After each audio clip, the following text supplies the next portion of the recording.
Welcome to MTG Friends, I'm Ryan. We are doing essential colorless cards for Commander EDH. These are those serious considerations for your Commander build, whether you're doing mono colorless or you're doing a color or multiple colors in your deck. So let's jump in, but before we do, in the description below is going to be other colors of the color wheel. Check them out after this episode. Let's jump into colorless. All right, and first up is Ramp. And at the top of Ramp is, of course, Soul Ring. It's a 1-drop. You tap for 2 colorless.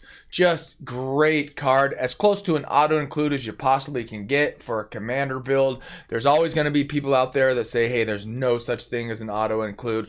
Well, I tend to agree with them, but this is a serious consideration for almost every single kind of build. Soul Ring is just a staple mana rock, a great include in any Commander deck. Speaking of which, Arcane Signet for a 2-drop. It's add 1 mana of any color in your Commander's color identity. This even works if you're doing colorless because it's a 2-drop that gives you some mana ramp for sure. And definitely an include if you're doing 2, 3 colors. It's just an incredible card for that mana rock.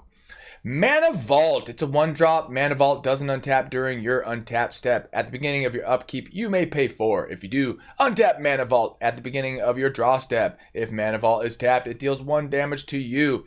Oh, just great to be able to tap for 3 colorless. I mean, serious consideration, especially in mono colors. Now, another just insanely good one for mana rocks is Mana Crypt. Cost you nothing. At the beginning of your upkeep, flip a coin. If you lose the flip, Mana Crypt deals 3 damage to you. Add 2 colorless. So it's just a free Soul Ring that costs you a little bit of damage, which we're not too concerned with in Commander.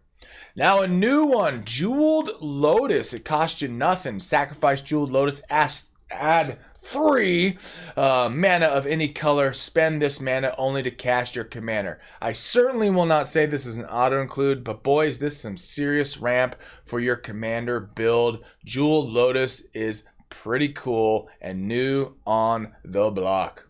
Gilded Lotus. Speaking of lotuses, it costs you 5. You tap it, add 3 mana of any color to your mana pool. Very good, very good. And like I said over and over, it still works in monocolor and colorless for sure. It's great mana ramp. Ancient Tomb. Boy, this is a great land. Speaking of which, for lands, add 2 colorless mana to your mana pool. Ancient Tomb deals 2 damage to you. A very good staple for your Commander build.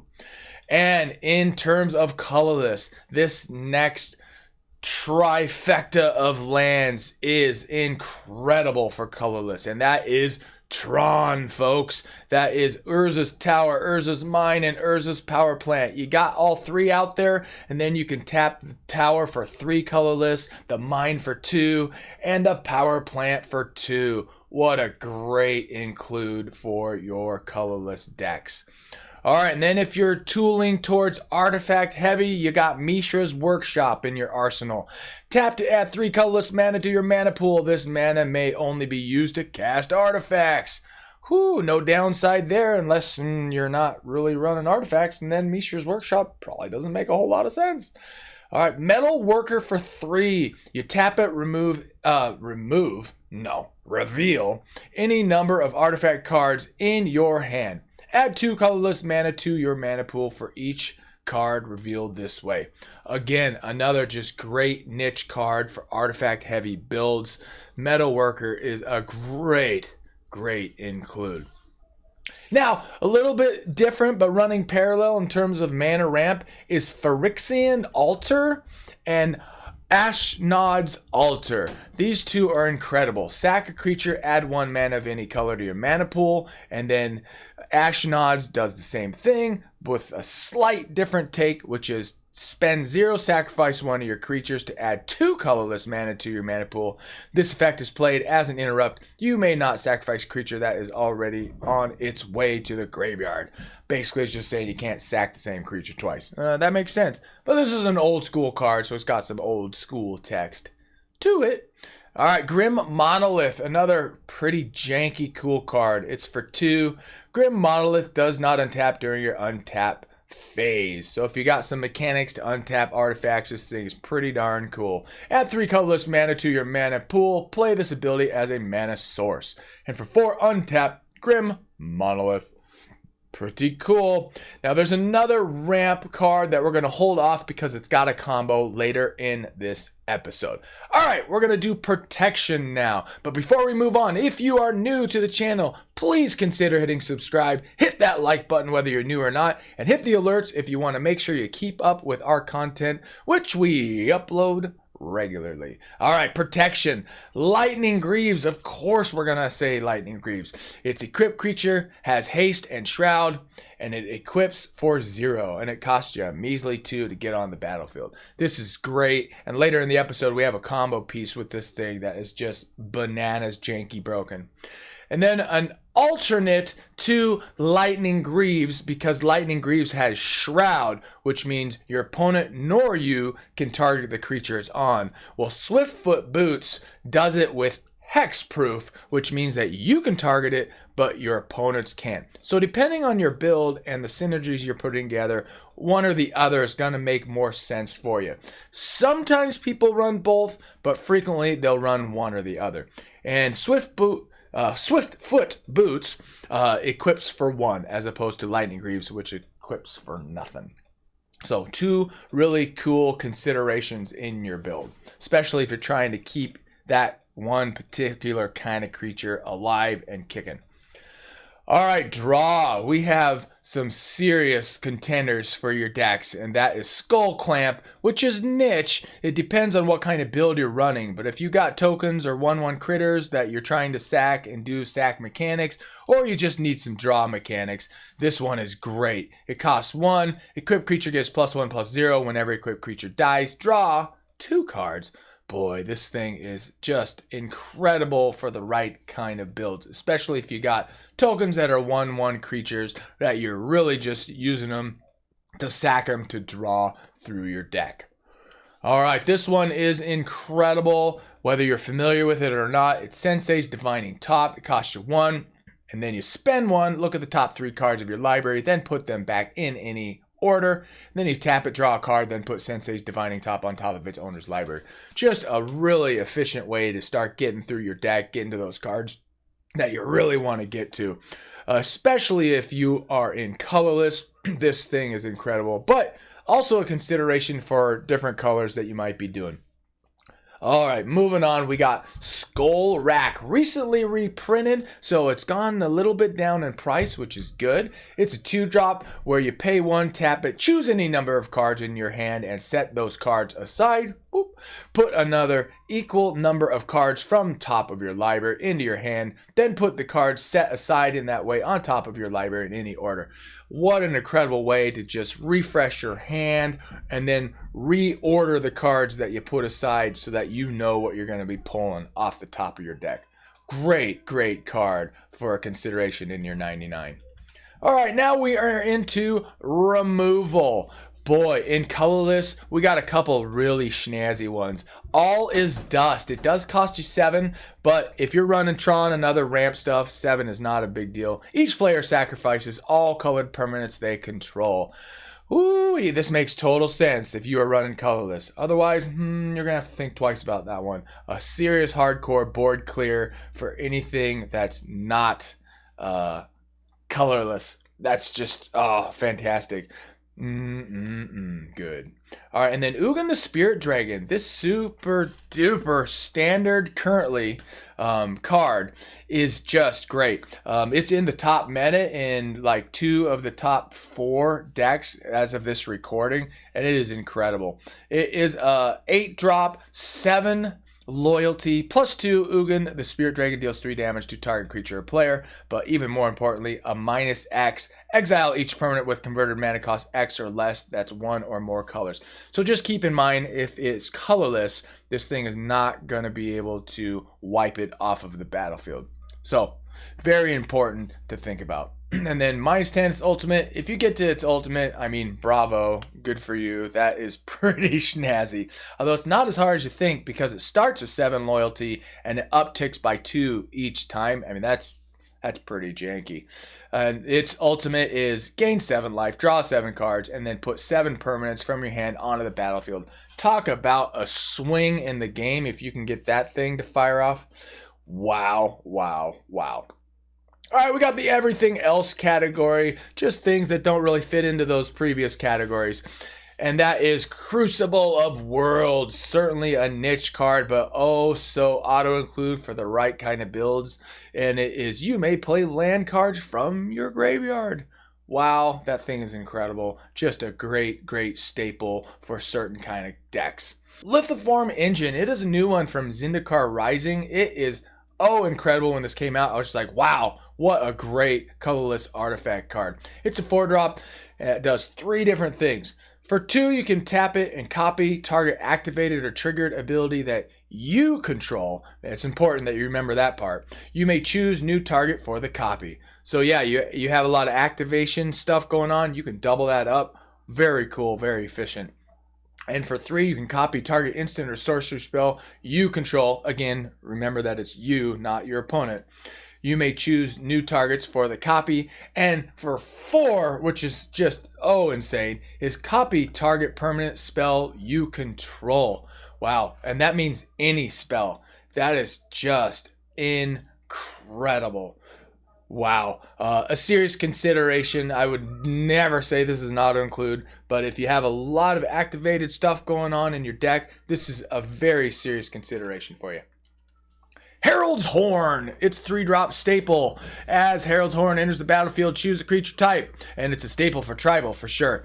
Creature spells you cast of that chosen type are 1 less to cast. And at the beginning of your upkeep, look at the top card of your library. If it's a creature card of the chosen type, you may reveal it and put it in your hand. So a great, great tribal card that, dare I say, a serious consideration, if not an auto-include, for anything tribal that you're doing. Some that come to mind are, I don't know, goblins. You can check out our goblin tribal deck tech at your leisure at the following link. And I'll put it down in the description too. All right, and then I would be remiss if I didn't at least discuss some Eldrazi, folks. And let's start with Ulamog the Ceaseless Hunger. And I must talk like Arnold Schwarzenegger on this. I don't know why, but I will. It's a 10-drop Eldrazi. When you cast Ulamog the Ceaseless Hunger, exile 2 target permanents. I can't keep that up. It's indestructible. And whenever Ulamog attacks, defending player exiles the top 20. Seriously? 20 cards of his or her library. This thing is so ridiculous.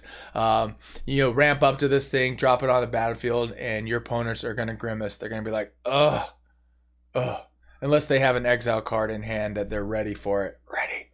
But then if they are ready for it, then on the next turn, you can drop Emrakul, the Promised End Eldrazi for 13. But it does become cheaper based off of what you got going on. So it becomes 1 less for each card type among cards in your graveyard. So that's at least a good thing. And when you cast Emrakul, you gain control of target opponent during that player's next turn. After that turn, that player takes an extra turn. It's got flying, trample, protection from instants. So notice it says cast, which means even if it's countered, you still get to take over that person's turn. I mean, that's so janky and funny. That's a fun card. I don't know that this is necessarily a CEDH card or anything, but it's definitely fun in the casual to competitive casual. You drop this thing and it's like, what's happening? All right, Kozilek, the Great Distortion. It is 8 Wasteland, and it's important to remember that those are 2 Wasteland pips instead of colorless. When you cast Kozilek, the Great Distortion, if you have fewer than 7 cards in hand, draw cards equal to that difference. Now, that means when you cast it, it doesn't have to resolve, which is super cool. And discard a card with converted mana cost X. Counter target spell with converted mana cost X. Now, I played against a friend of mine good months ago, and he was using that as his commander, and it's a super fun commander deck, super fun build. If you guys want me to put a deck tech together for Kozilek, put it in the comments, and I will consider doing it. Enough of you say, hey, please do that. I promise I will. All right, another Eldrazi. It That Betrays for 12. 11 Eldrazi. Annihilator 2. Annihilator is so incredible. Whenever this creature attacks, defending player sacrifices 2 permanents. Annihilator. Man.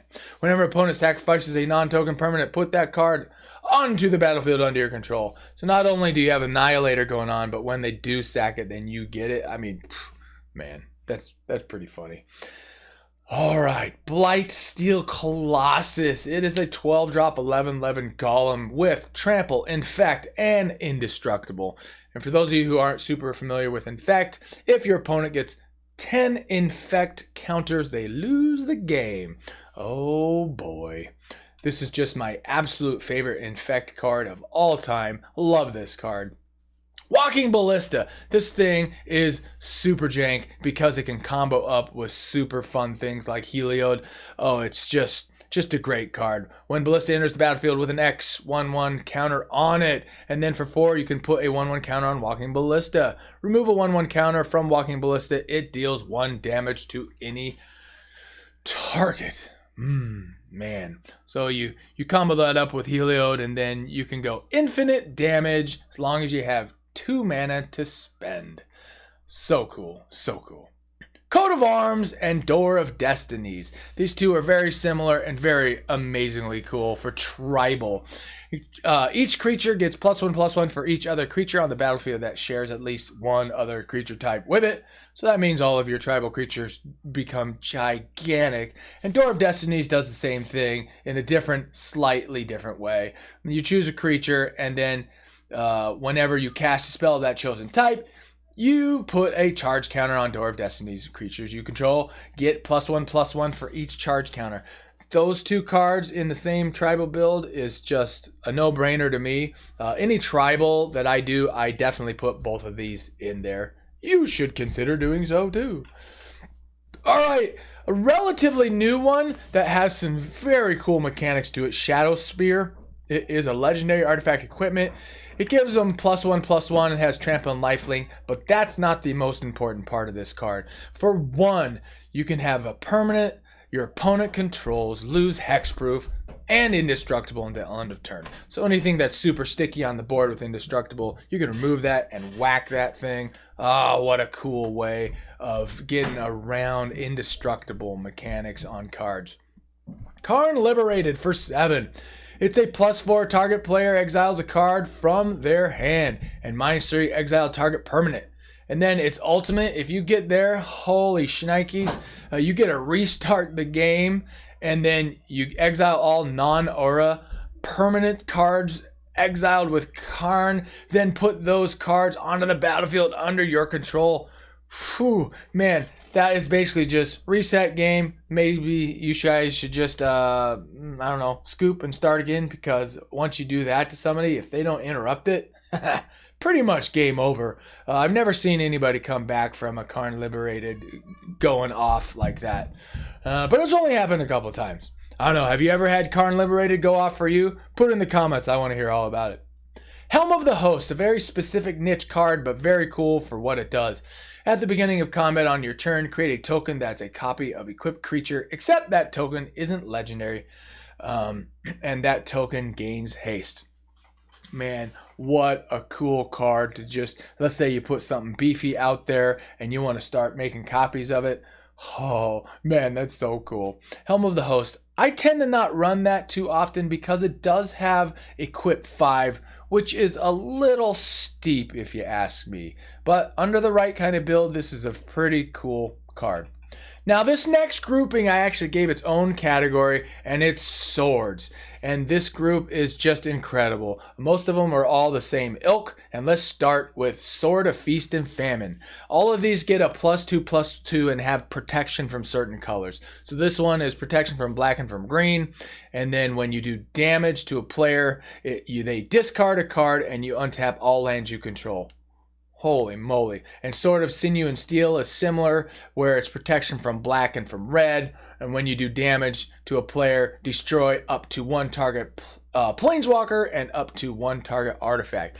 So depending on what kind of build you're doing, one of these swords is going to make a whole lot of sense for you. Sword of Truth and Justice, also 3. And this one is protection from white and from blue.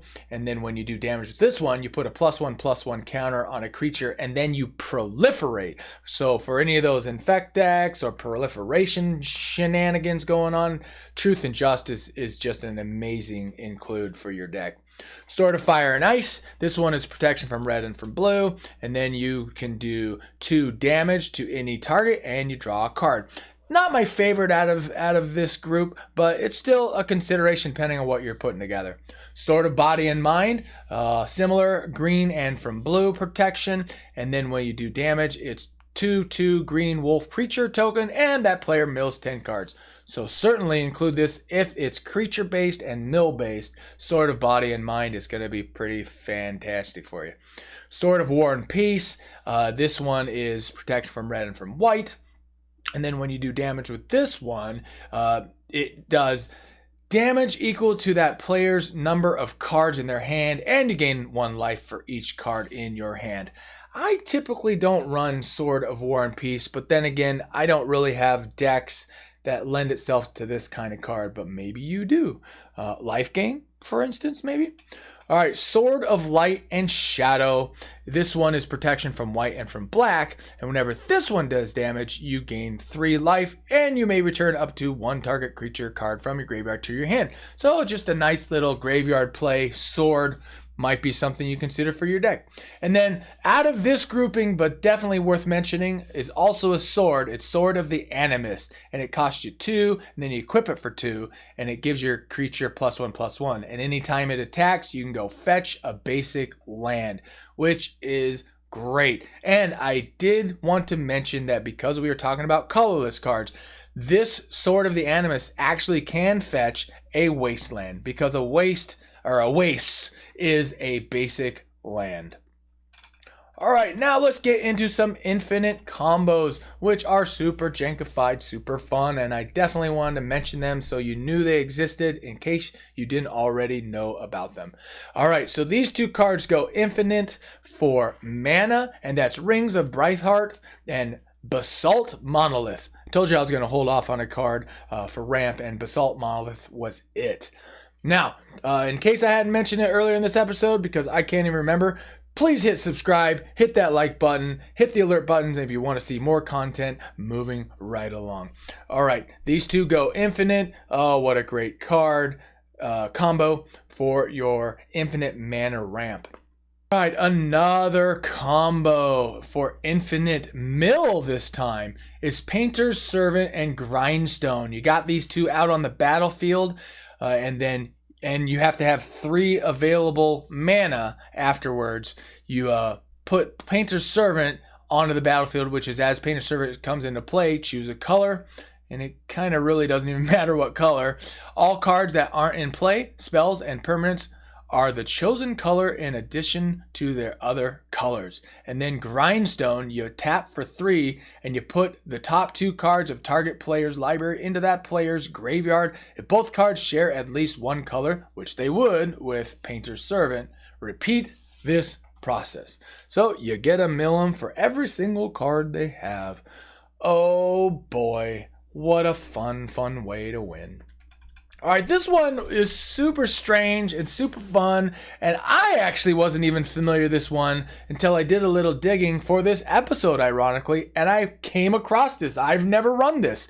I'm curious if you're going to run this now. It's Crackdown Construct for 4 and Lightning Greaves for 2, which we've talked about Lightning Greaves before, and because you can attach it and unattach it infinitely, to crack down construct, that means that it'll get a +1/+1 counter whenever you activate an ability of an artifact or creature that isn't a mana ability. It gets +1/+1 each time. So basically it becomes a trillion in size, and for damage, if it's swinging, I mean, this thing is insane. Very interesting, cool combo, as long as it doesn't get interrupted by counterspell or abilities get stuck, or as you're detaching the greaves, they whack the construct. So those kinds of things would put a stop to it. But otherwise, holy moly. All right, honorable mentions. We just got a few of them. Wormcoil Engine for 6. I just had to mention this one because I love this card. It's so janky and fun. It's Death Touch, Lifelink, Worm. Whenever Wormcoil Engine dies, put a 3/3 colorless Worm artifact creature token with Death Touch and a 3/3 colorless Worm artifact creature token with Lifelink onto the battlefield. I mean, I just really love this card. No particular reason, except that I think it's fun for a colorless card. Aether Flux Reservoir. It's an alt-win condition for those life gain decks that you might be running. Whenever you cast a spell, you gain 1 life for each spell you've cast this turn. Pay 50 life, and then it deals 50 damage to target creature or player. So you got 151 life because you're in some crazy life gain deck. You can hit all 3 opponents for 50 life and win the game, assuming they don't have life gain too. Brass Squire for 3. It's a 1/3, and I merely see what I did there? I merely included this so I could say that really stupid joke. But no, I included this because you can tap it, attach target equipment you control to target creature you control. So can you imagine having, like, I don't know, one of those Colossus equipments that you could just suddenly attach on the Brass Squire or something else early in the game? That's pretty bananas, or something else for that matter. Just a very, very cool honorable mention. And ending the segment with the last card we're going to talk about is Eldrazi Conscription. It's an 8-drop tribal enchantment Eldrazi aura enchant creature. Enchanted creature gets +10/+10 and has trample and Annihilator 2. And as we said earlier, Annihilator 2 means if you hit for damage, they have to sack 2 permanents. Oh man, that's just this janky, fun, awesome card. And I personally include this kind of card in any fun, colorless stuff just because it's fun, not necessarily because I think you need to include it or is an auto-include by any means. Just a very cool consideration for any ramping mono colorless decks you might be doing, and heck, maybe even something that you are running colors. I don't know, you tell me. All right, well, thanks for tuning in. Thanks for being a friend of the gathering. Make sure that you put comments in the comment section. Check out the other episodes on essential cards for Commander, and check out the other episodes we got. Thanks for tuning in, and we hope to see you at the other episodes.